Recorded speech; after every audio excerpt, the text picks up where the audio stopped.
Hello everybody. So what we're going to do today is we're going to be looking at which convergence test to choose. Okay, and so the idea is by now you've learned many convergence tests for series, and when you have just a series that you've never seen before, you're going to have to pick which test is going to be the most effective. Okay, so really there's nothing new in here.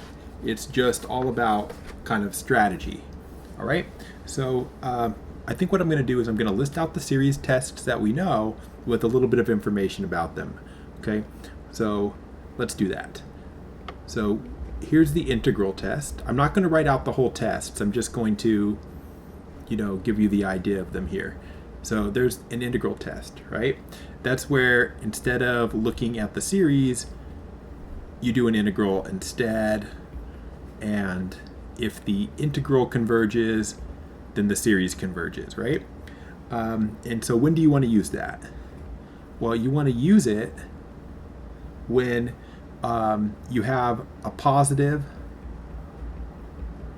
a positive series, and the integral is going to be reasonable to do. And the integral is easy, or at least possible, which a lot of them are not possible. Okay, so if you can't do the integral, then you're not doing the integral test, obviously. Okay, so you want to avoid it. The series is negative, so we can't use this if the series is negative.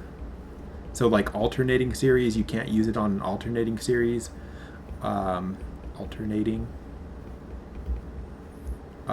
Or the integral's too hard for some other reason.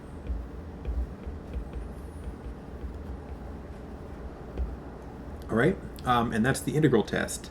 Now there's also the test for divergence,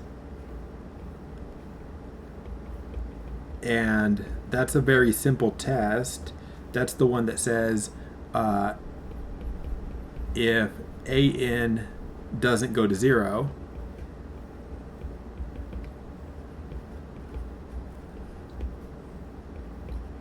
then the series an diverges.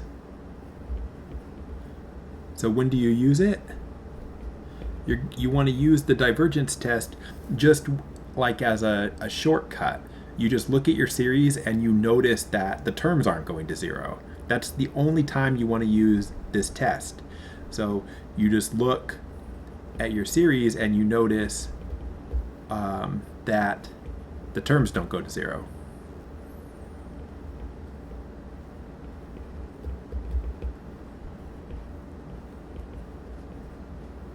That's it. All right. So it's you don't use it most of the time. Now, another test that you're going to have is going to be the alternating series test. I'm saving the comparison and limit comparison for last because comparison is the most trouble to write. So I'm not doing these in the order that you learned them. So alternating series test. Right? Now, again, this isn't the whole thing, but the basic idea is you've got an alternating series, which looks like that. Bn decreasing. Actually, I'm pretty close to writing the whole thing now. Bn decreasing, Bn goes to 0, right? Then the series converges.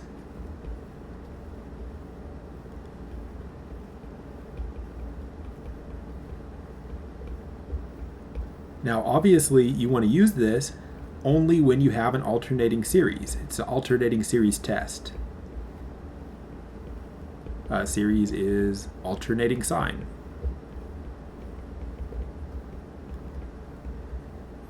Right? That's the only time. So don't use literally any other time. All right? Then you've got the root test and the ratio tests. Root and ratio test. Now I'm putting these together because they basically just if one of them works, the other one works almost all of the time. Okay, so we'll just say that. So I can even write the test, I think, because it's pretty short here too. So you do a limit as n goes to infinity of either the nth root of an, either that's L, or you do the limit as n goes to infinity of absolute value an plus 1 over an. And that's L, which let's figure out how to make that fit. I'm just laughing because my or turned into a row. Okay, so you do those limits, one or the other, right? One's the root test, one's the ratio test.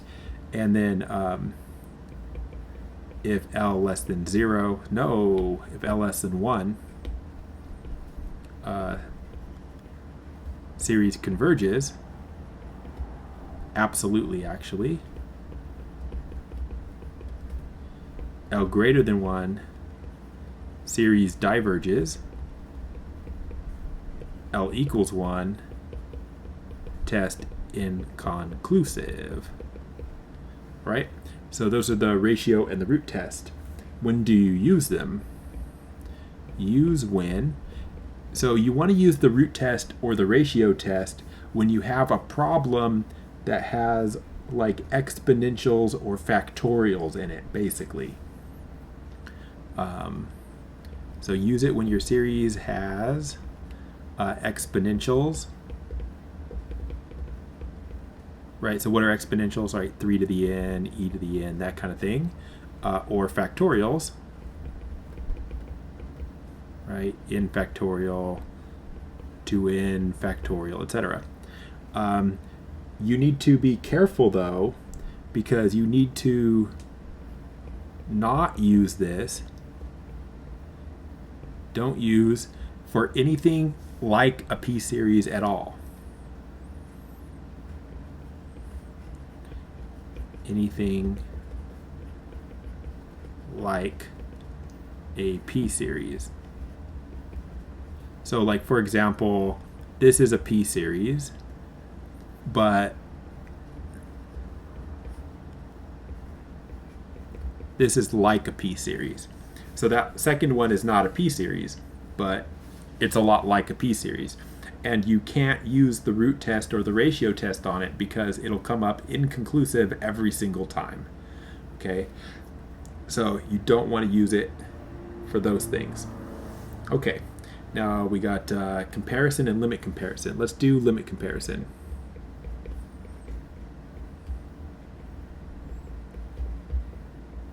Right, that's the one where you do a limit as n goes to infinity of an an over a bn. No absolute value, sorry. Where you do a limit as an over a bn.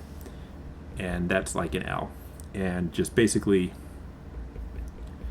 if L equals 0, series converges. L equals a constant, series converges. Oh, sorry. Sorry. It's more complicated than that. So, yeah, do I even want to write it? I don't know if I want to write it all here. I'm not going to. I'm not going to write limit comparison here. But, you know what? I changed my mind already again. I give you enough information to do a lot of the others, so we might as well do this one as well. So the limit comparison test says you do this limit, you get L. And then if the series Bn converges and L equals 0, then An converges. Okay. If L is a constant, actually, and if L is a constant, then both series do the same thing. So if L is a constant, then An and Bn both converge or both diverge.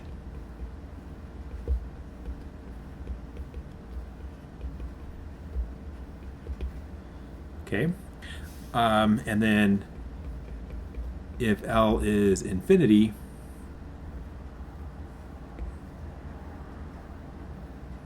and Bn diverges, then An diverges as well. All right, so you can write limit comparison that way.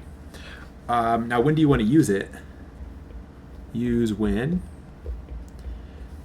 you have a series that looks a lot like a p-series or a geometric series.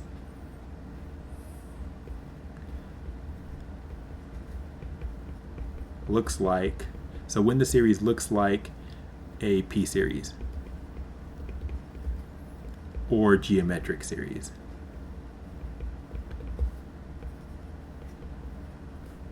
Don't use when. Well, mostly just if it looks too complicated and you don't know what to compare it to. So you don't use it if you have a complicated looking series.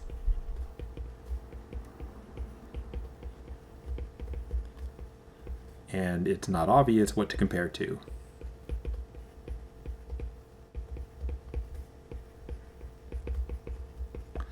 So pair two, because you have to pick a Bn.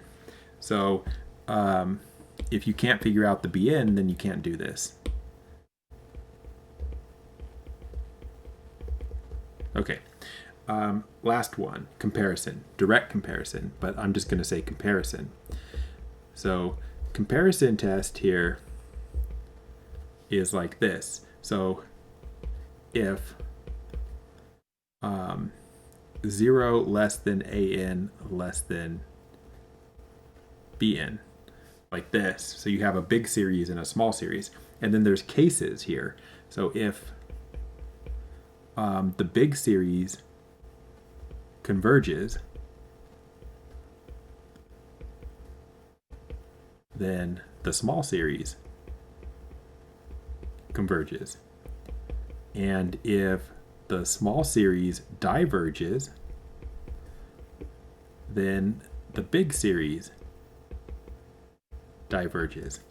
Okay, so you want to use this. You want to use it when the inequality happens to work out the way that you need it to. You know, the inequality works the way you want it. Now, what do I mean when I say the inequality works out? Well, the thing is, with these series, like, so like if you're given this series to test here, and we can only show that a series converges if it's smaller than another convergent series. So like if I do this,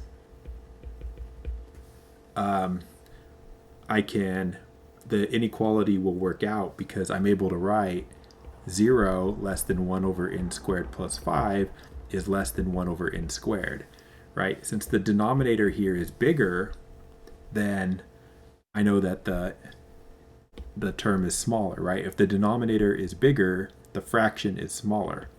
And so the inequality works out this way, and I also know that the big one converges because it's a p-series, right?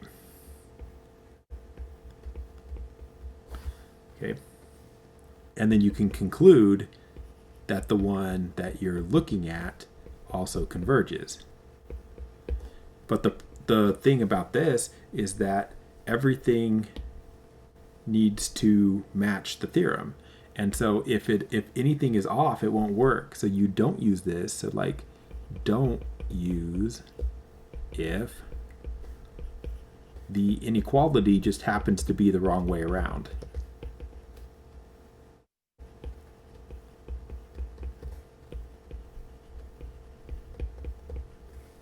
Right? And what does that mean? Well, kind of the same thing here, right? Because if I have 1 over n squared minus 5, right? So that would, n would need to start at 3, but that's fine. Then when you make your inequality, your inequality looks like this.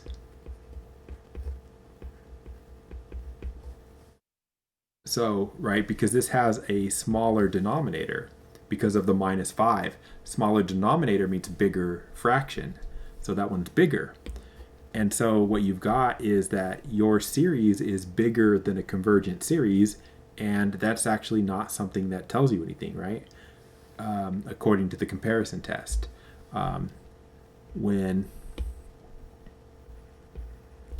the small series converges, there is no conclusion.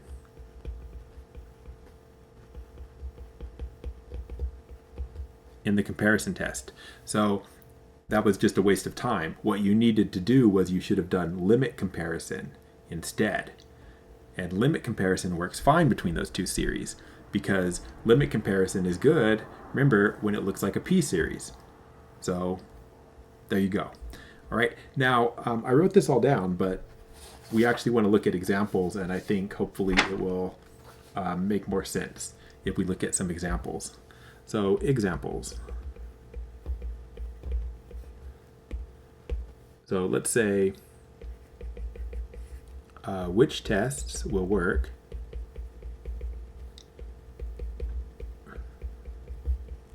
on, here we go, e to the n, ln n over n to the n. And our choices are the divergence test, the ratio test, the alternating series test, the root test, and none of the above, but I'm not going to write that. All right, so which of these will work? So first of all, the divergence test will not work. The divergence test doesn't work because the divergence test only works when you have something that does not go to 0. So this one actually converges. So you can't use the divergence test on it because it converges. So I'll just say an does not go to 0. Now, how would you know that an does not go to 0, by the way? Because the denominator is big and the numerator is small. Remember we learned about the relative sizes of functions. Natural logs are smaller than roots. Roots are smaller than other powers of n. Powers of n are smaller than bigger powers of n. Powers of n are smaller than exponentials, which are smaller than bigger exponentials, which are smaller than factorials, which are smaller than n to the n. And over here, this is big, and over here, this is small. So n to the n is way over here on the big side, and that's in the denominator. And in the numerator, you have e to the n and ln n, which are an exponential and log. But those are still both smaller than n to the n. So denominator is big. If the denominator is big, it's going to go to 0. So divergence test does not work. Ratio test. What is ratio test good for? Scroll up. Root and ratio test. Use when series has exponentials or factorials. Well, what do we have? We have exponentials, right? We have exponentials. That's good. Yes, use that. All right, what about the alternating series test? Alternating series test only work on alternating series. This one's not alternating. So, no negative 1 to the n, not alternating. Okay, what about the root test? Yes. Generally, if the ratio test works, the root test also works. Also good for factorials and exponentials. So that's it. Those are the two that you would want. Let's look at another one.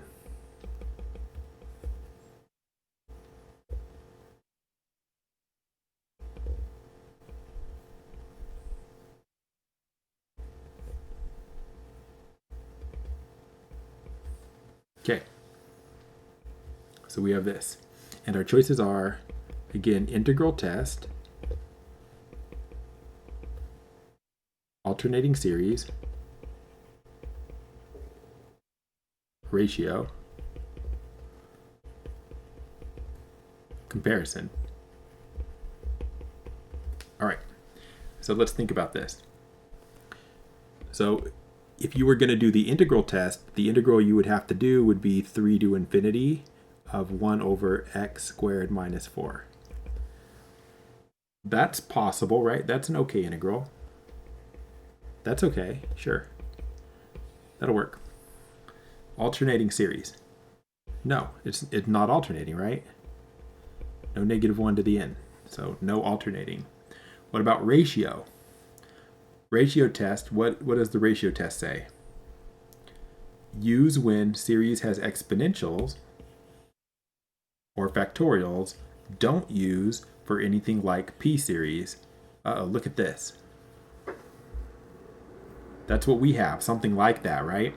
This is like a p series, so this won't work. It's like a p series.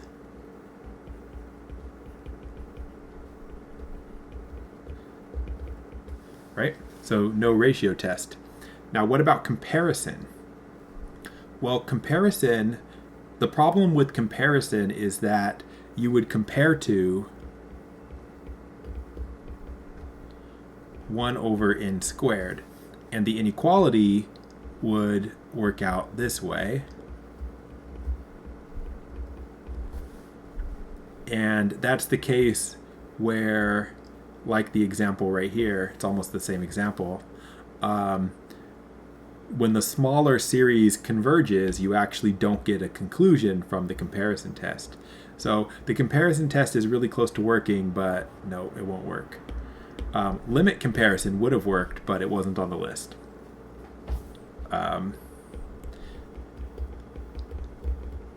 So comparison test is actually inconclusive here. So the only one that would work that we know is the integral test. Okay? Let's see if I can find another one here. Okay, yeah, one more.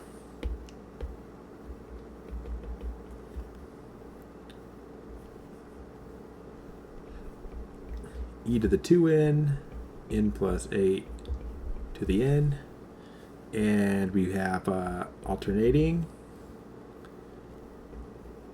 series test, ratio test, root test, limit, comparison. All right, so let's try to figure out which one will work. Alternating series? No, it's still not alternating, right? No negative 1 to the n, not alternating. What about ratio? Ratio tests work when there's factorials and exponentials. I don't see factorials, but this has exponentials, so sure. And if the ratio test works, the root test probably also works. So let's do that. Those are fine. Good for exponentials. All right, what about limit comparison? The thing about limit comparison is that you generally want to do it when you have something that looks like a p-series or a geometric series, because then you would know what to compare it to, right? So here you wouldn't use limit comparison because what would you compare to? So you generally only do limit comparison when it's only when it's like a p-series or geometric series, which it is not. Okay, and so that's the idea behind these. Now, there's also you actually have to do some, what are they called? Series. So let me get some series from the homework for you. Maybe, where's the homework? Okay.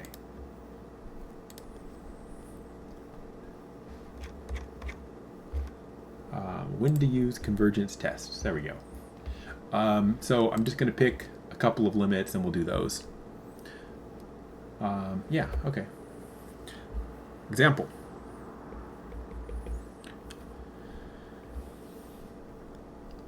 So they say converge or diverge. And I got e to the 2n over n to the 3. Okay. Now right away I know it diverges, by the way. So what I would do here is remember sides of functions, right? Sizes of functions. Exponentials are over here. Powers of n are over here. Powers of n are smaller than exponentials.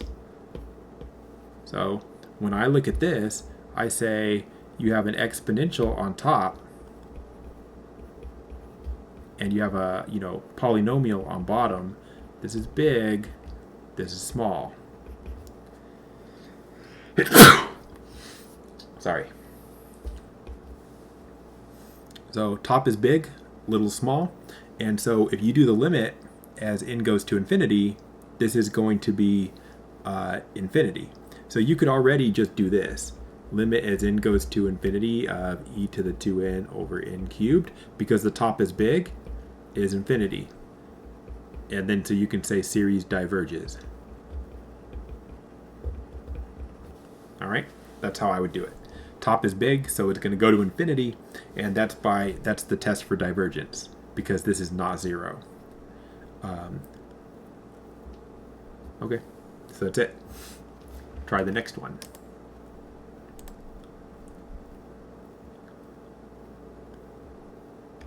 Well, come on. I clicked the button. Give me another question.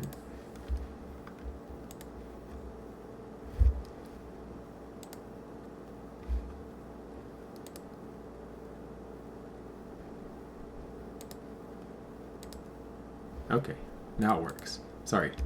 Okay. Oh, that's another, what's the best test to use?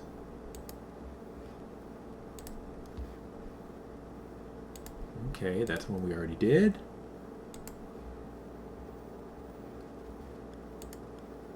Okay.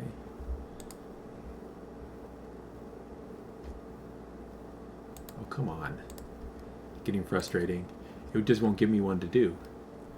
All right, let's just do this one. It didn't say to, but we're going to do it anyway. So here's an example.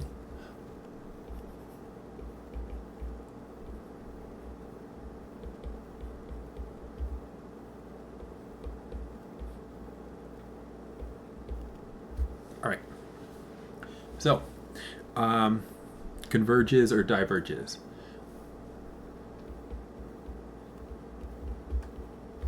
All right. Does it converge or does it diverge? Well, first of all, you have to decide on a test. So what test are we going to use?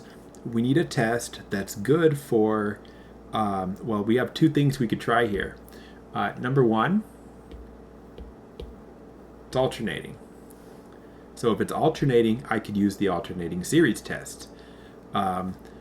Also, it's got factorials in it.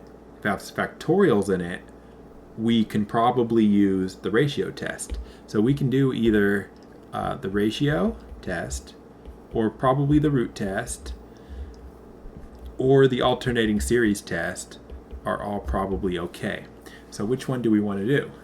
Well, let's do the alternating series test because that's the least amount of work. So let's do alternating series test. So -1 to the n into the 5 over n factorial. So you move that off to the side. So this is your bn for the alternating series test. So bn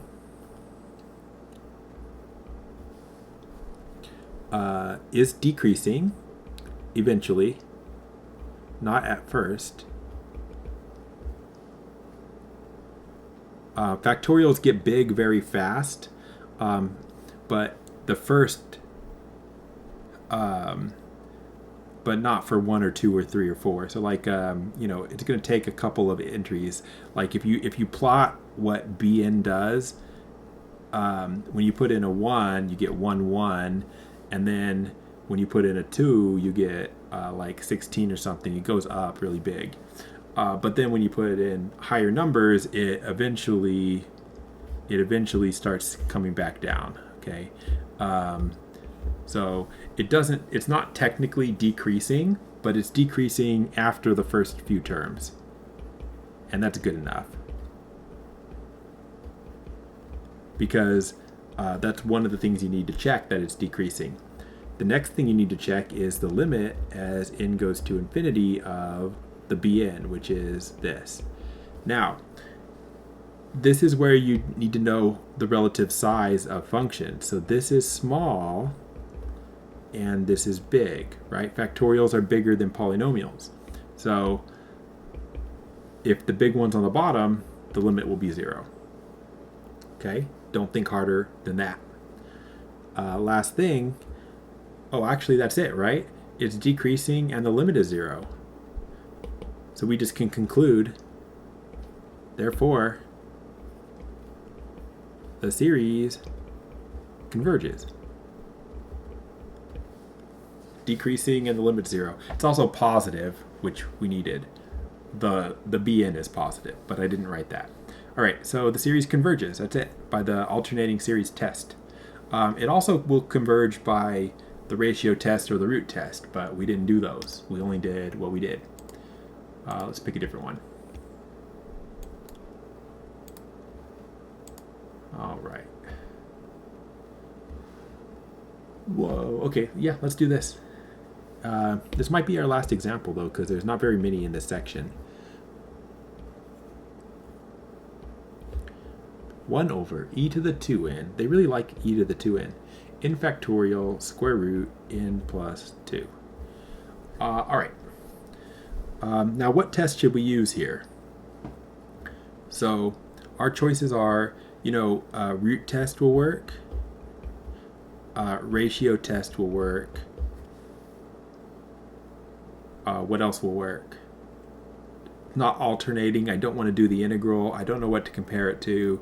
So probably root or ratio test. We'll do the ratio test.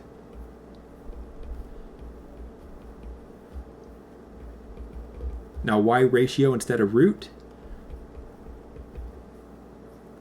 Because of the factorial. Because of the factorial, I don't want to have to think about the nth root of n factorial. I think we showed that goes to infinity last time, but if you don't remember it, let's do the ratio test and we won't have to remember it. So for the ratio test, what you need to do is you evaluate this limit as n goes to infinity of an plus 1 over an.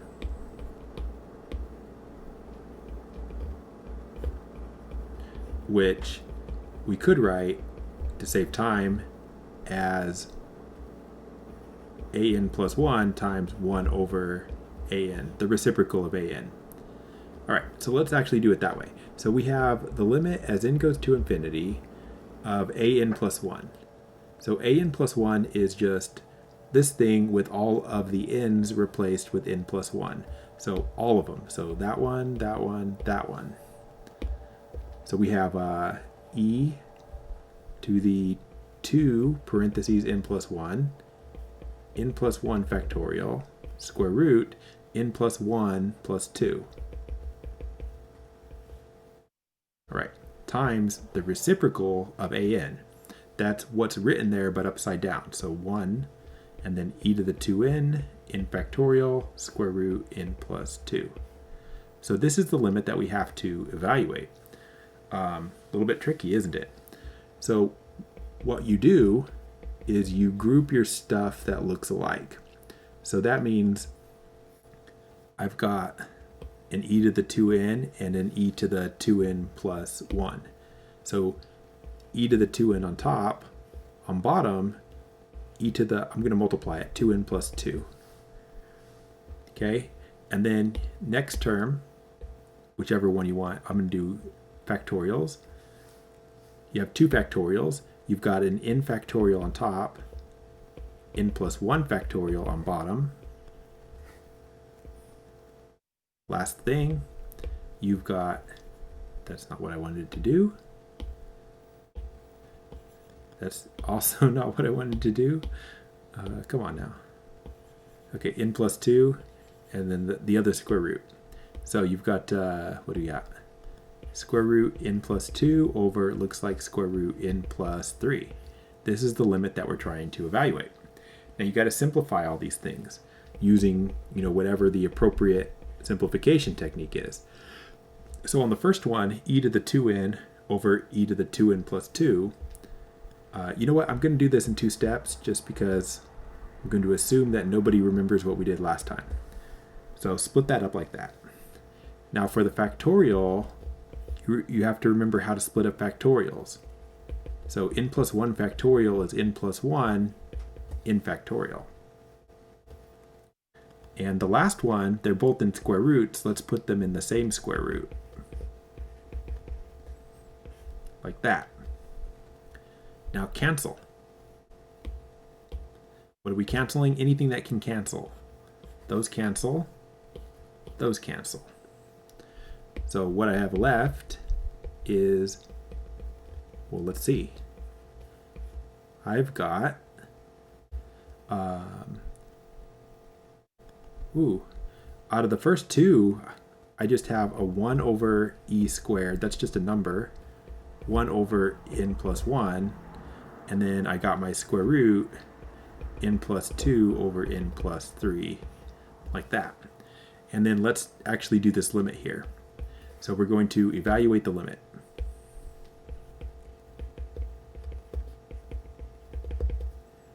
So what are we going to get? So 1 over e squared is just going to be 1 over e squared because there's no n's at all. And then 1 over n plus 1, when n goes to infinity, that's going to be 0, right? Because it's like 1 over infinity. And then the last one, when you have the same, you're just going to look just inside here. When n goes to infinity, you need to do the ratio of leading coefficients, which are 1 over 1, and then the square root. So it's the square root of 1 over 1, which is 1. So what do we get here when you work this all out? Well, it's 1 over e squared times 0. 0. Okay, so we got that it was 0.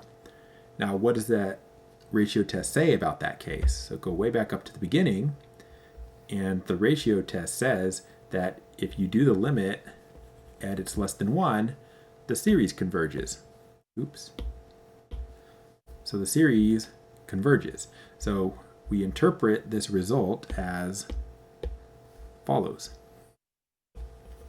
We just say L equals 0, which is less than 1. So the series converges absolutely. Now they didn't ask for absolute or not. They just said converges or diverges. So the answer is converges, right? But if they did give us a choice of saying converges absolutely, we would, because that's what the theorem actually does.